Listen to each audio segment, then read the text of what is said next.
Hi hello అండి అందరికీ నమస్కారం అండి ఫ్రెండ్స్. పెన్షన్ ప్రయోజనాలు 4 వారాల్లో చెల్లించాలి, హైకోర్టు కీలక ఆదేశాలు అంటూ అప్డేట్ అయితే రావడం జరిగిందండి.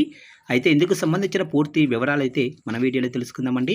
వీడియో మాత్రం పూర్తి వరకు చూడండి ఫ్రెండ్స్, అప్పుడే మనకి పూర్తి సమాచారం అయితే తెలుస్తుంది. ఇక లేట్ చేయకుండా టాపిక్లోకి వెళ్ళిపోదాము. ఇక పెన్షన్ ప్రయోజనాలను 4 వారాల్లోగా చెల్లించాలని రాష్ట్ర ప్రభుత్వానికి హైకోర్టు ఆదేశాలు జారీ చేసింది. లేని పక్షంలో బిల్లుకు సంబంధించి టోకెన్ నెంబరు జారీ అయిన తేదీ నుంచి చెల్లింపు చేసే వరకు 18% వార్షిక వడ్డీ కట్టి ఇవ్వాలని ప్రభుత్వాన్ని హెచ్చరించింది. ఇక రంగారెడ్డి జిల్లా కోర్టుకు చెందిన ఓ రిటైర్డ్ ఉద్యోగికి చెల్లించాల్సిన పెన్షన్ ప్రయోజనాలను ఈ నెల 21 నుంచి 4 వారాల్లోగా విడుదల చేయాలని ఆదేశాలు జారీ చేసింది. ఇక జస్టిస్ పి సామ్కోసి, జస్టిస్ నందికొండ నరసింహారావుతో కూడిన ధర్మాసనం ఈ ఆదేశాలు జారీ చేసింది. రంగారెడ్డి జిల్లా కోర్టులో ఏఓగా పనిచేసిన విజయ్ కుమార్ 6 నెలల క్రితం రిటైర్డ్ అయ్యారు. ఇక జీపీఎఫ్తో పాటు ఇతర ప్రయోజనాలు కలిపి ఆయనకు 90 లక్షలు రావాల్సి ఉండగా ఆయన తరపు న్యాయవాదులు హైకోర్టులో పిటిషన్ దాఖలు చేశారు.